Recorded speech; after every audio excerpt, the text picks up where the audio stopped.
কেমন আছো বন্ধুরা? তোমাদের সবাইকে আন্তরিক শুভেচ্ছা ও ভালোবাসা জানাই। আজকে রোদ্দুর,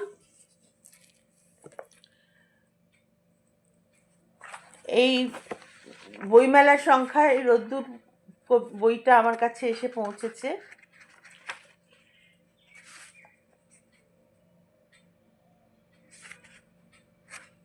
খুব ভালো লাগছে। এই এই এই রোদ্দুরে আমার একটি লেখা রয়েছে, লেখা বেরিয়েছে।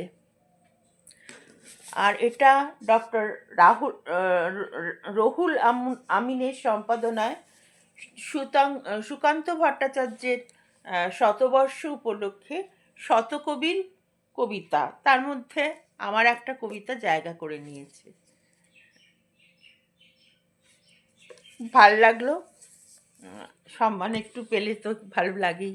একদম গৃহবধূ, রান্না করতে করতে উঠে এসে হঠাৎ করে লেখার জগতে প্রবেশ করে গেছি।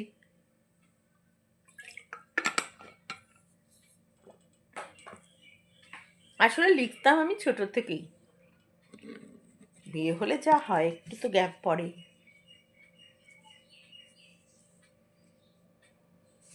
চর্চা না থাকলে কবিতা বলাটাও একটু বা গল্প পাঠ করাটাও একটু অন্যরকম হয়ে যায়। সেটা আমারও হচ্ছে, আস্তে আস্তে হয়তো ঠিক হয়ে যাবে।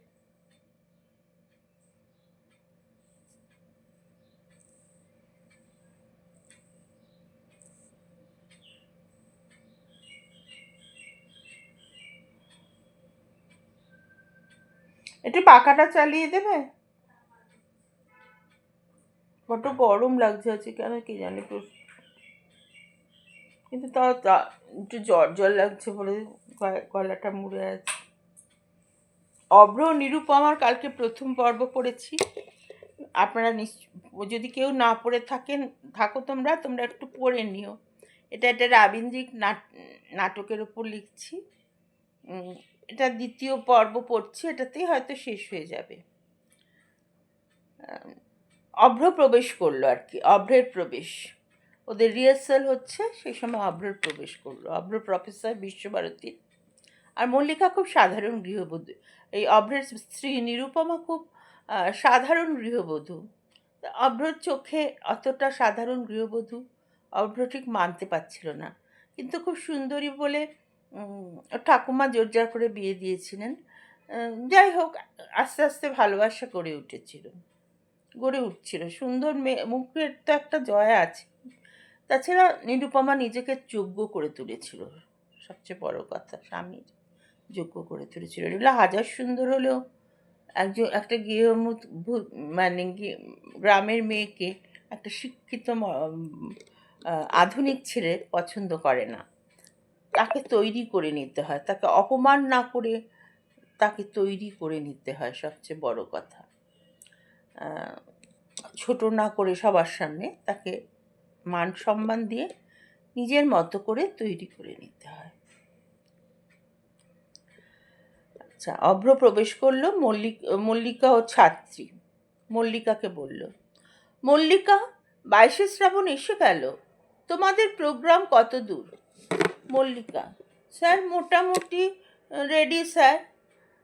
অভ্র, এক সপ্তাহ বাকি, এখনো বলছো মোটামুটি? আসলে বিচ্ছেদের গান তো সবাই জানে না স্যার। অভ্র, এটাই তোমরা ভুল করো। রবীন্দ্রনাথের কাছে মৃত্যু মানে মুক্তির রূপ। আর জরা ব্যাধি দুঃখের হাত থেকে মানুষকে মুক্তি দেওয়াটাই মৃত্যু। মৃত্যুকে বিচ্ছেদ বলে ভাববে কেন? মানুষকে জাগতিক জগৎ থেকে অনন্ত লোকে নিয়ে যাওয়ার নামই হলো মৃত্যু। তাই বিচ্ছেদের গান ছাড়াও পূজা পর্যায়ের যে কোনো গান তোমরা করতে পারো। যেমন ধরো, কোন খেলা যে খেলবো কখন, ভাবি বসে সেই কথাটাই। আবার নিভৃত প্রাণেরও দেবতা, যেখানে জাগেন একা।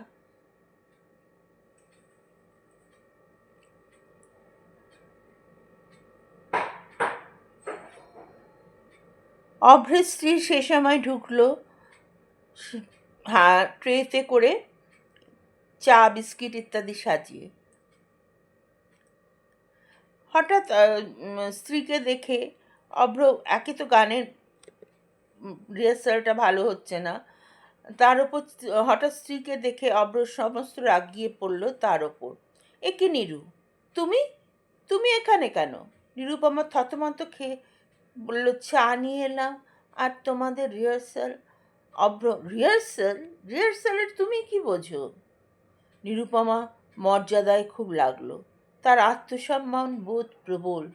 সে ছুটে ঘরের দিকে চলে গেল। অভ্র একটু গম্ভীর হয়ে, নাও তোমরা রিহার্সাল আরম্ভ করো। নিরুপমার এই অপমানটা অনেকেই ঠিক হজম করতে পারল না। অভ্র নিজেও করে ফেলে পরে অপ্রস্তুত হয়ে গেল। কি হলো, আরম্ভ করো। মল্লিকা ধরল গান, হে মোর দেবতা, ভরিয়া এ দেহ প্রাণ। অভ্র, গান জমছে না কেন? ঠিক আছে, ছেড়ে দাও, আবার কালকে সবাই তৈরি হয়ে এসো। অভ্র ঘরে আসার জন্য ছটপট করছিল। সে জানে নীরু খুব অভিমানী, তাকে ওভাবে সবার সামনে বলাটা ঠিক হয়নি। অভ্র, কই তোমার চা কই? নিরুপমা, ফেলে দিয়েছি। অভ্র, ফেলে দিয়েছ? সে কি, আমি তো তোমার হাতে চা খাবো বলে চলে এলাম। সে কি, তোমার মল্লিকাকে ছেড়ে আসতে পারলে? অভ্র, মল্লিকা আমার ছাত্রী, তার বেশি কিছু নয়। একজন ছাত্রীকে একজন মাস্টারমশাই যতখানি ভালোবাসতে পারে, আমি ঠিক ততটাই মল্লিকাকে ভালোবাসি। নিরুপমা, আমাকে 2 বছর সময় দাও, আমি এমনভাবে নিজেকে তৈরি করব, যখন তোমার ফাংশনের জন্যে আমাকে ডাকবে, সেদিন থেকে আমি তোমার সাথে থাকব। অভ্র, আমি তো তাই চাই নীরু, তবে তো তবে আমার জায়গাটা যেন আমার থাকে। যেমন তোমার জায়গায় মল্লিকা কোনোদিন আসতে পারবে না, তেমনি আমার জায়গায় নিরুপমা আসেনি কি গো, এসে বসে আছে তো। অভ্র, যদি তোমার তাই মনে হয়, আমি ক্ষমা প্রার্থী। তুমি আজ সবার সামনে যে অপমান আমাকে করলে, তাতে তোমার চেয়ে বেশি তারা লজ্জা পেয়েছে। অভ্র, বলছি তো আমি, ক্ষমা চাইছি তো। নীরু, হ্যাঁ বলছো, কিন্তু 2 দিন বাদেই ভুলে যাবে। ঠিক ততদিন আমি নিজেকে তোমার যোগ্য করে তুলতে পারবো। যতদিন না পারি, তোমার খাওয়া দাওয়া যত্ন আত্তি সব কিছু আমি দেখাশোনা করব, কিন্তু স্ত্রীর মর্যাদা থেকে দূরে থাকবো। অভ্র, একটু বাড়াবাড়ি হয়ে যাচ্ছে না? নিরুপমা, না, নিজের সম্মান রক্ষার পরীক্ষা। এর 2 বছর পর নিরুপমা বিএ পাশ করেছে বিশ্বভারতী থেকে, সঙ্গীত ভবন থেকে গানের ডিপ্লোমা নিয়েছে। তাছাড়া অনেক নামী গানের শিল্পীদের কাছে গানের ট্রেনিংও নিয়েছে। সে একটা বিভিন্ন শাড়ির ওপর বিভিন্ন প্রাদেশিক কাজ করার সুতো দিয়ে বিভিন্ন প্রাদেশিক কাজ করার একটা ট্রেনিং সেন্টার খুলেছে। এখান থেকে বড় বড় দোকানে বহু শাড়ির অর্ডার পায়, আবার নিজের দোকান থেকে সরাসরিও সে বিক্রি করে। একই সঙ্গে গানের রিহার্সাল করে, বড় বড় ফাংশন করে। একক গায়ে হিসেবে মল্লিকার চেয়ে বেশি নাম করে ফেলেছে। অভ্রর জীবন এখন একাকিত্বে ভরা। অতিরিক্ত পরিশ্রমে নীরুর সুন্দর মুখের চারপাশে একটা কালো ছাপ পড়ে গিয়েছে। এখন দুজনে দুজনের জন্য অপেক্ষা করছে, কে কাকে কখন কাছে ডাকে। আবার এলো 22শে শ্রাবণ। অভ্র আবারও ব্যস্ত 22শের অনুষ্ঠান নিয়ে। মল্লিকার বিয়ে হয়ে গেছে, সে এখন দিল্লিতে থাকে। অনেকে বলেছিল নিরুপমার কথা, কিন্তু অভ্র বলি বলি করেও বলতে পারেনি। আর নীরুও ভেবেছিল অভ্রর কাছ থেকে সে ডাক পাবে, কিন্তু আসেনি। তাই নিরুপমার এই প্রোগ্রাম সুমিতা সান্যালের সাথে।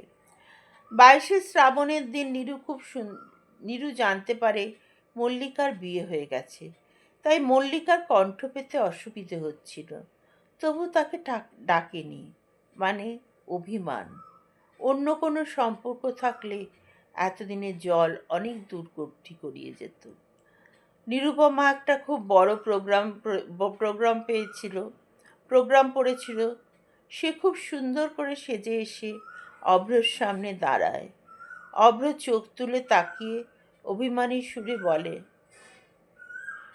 বলো কি বলবে? নিরুপমা নিচু হয়ে অভ্রর দুপাশে পা ছুঁয়ে প্রণাম করে বলল, আজ আমার পরীক্ষা, প্রথম বড় স্টেজে একা গান করছি। গান শুনে তুমি মতামত দেবে আমি তোমার যোগ্য হতে পেরেছি কিনা। অভ্র, এখন তো মনে হচ্ছে আমি তোমার যোগ্য কিনা তার পরীক্ষা দেওয়ার সময় এসেছে। নিরুপমা, ওরকম বলে না, তুমি আমার স্বামী, তোমার আশীর্বাদই আমার কাম্য। অভ্র অনেকদিন পর নিরুপমার থুতনি ধরে আদরের সুরে বলল, তাহলে আমার শাস্তি এবার শেষ তো? নিরুপমা, শাস্তি তো নিজেকে নিজে দিয়েছি। অভ্র, তা আমি জানি না, তবে তোমার গান শুনতে আমি যাবই। নিরুপমা, এটাই তো আমার পরম পুরস্কার। সেদিন নিরুপমার গান আর কথা শুনে অভ্র অবাক হয়ে যায়। ঠিক অভ্র যেসব কথা ওর ছাত্রছাত্রীদের বলে সেসব কথাই নীরু বলছে আজ স্টেজে। তারপর নীরু গান আরম্ভ করলো। আজ শ্রাবণের পূর্ণিমাতে কি এনেছিস বল। অভ্র সেদিন নীরুর জন্য খুব সুন্দর একটা শাড়ি কিনলো, অনেক ফুল কিনে সুন্দর করে ঘর সাজালো। তারপর নীরু এসে দেখে বলল, এ কি? অভ্র নিরুপমাকে দুহাত দিয়ে বুকে জড়িয়ে নিল, বলল, আজ আমাদের নতুন করে ফুলসজ্জা হবে, মিলন রাত্রি। অভ্র নীরুর গালে গভীর চুম্বন এঁকে বলল, হ্যাঁ, মিলন রাত্রি।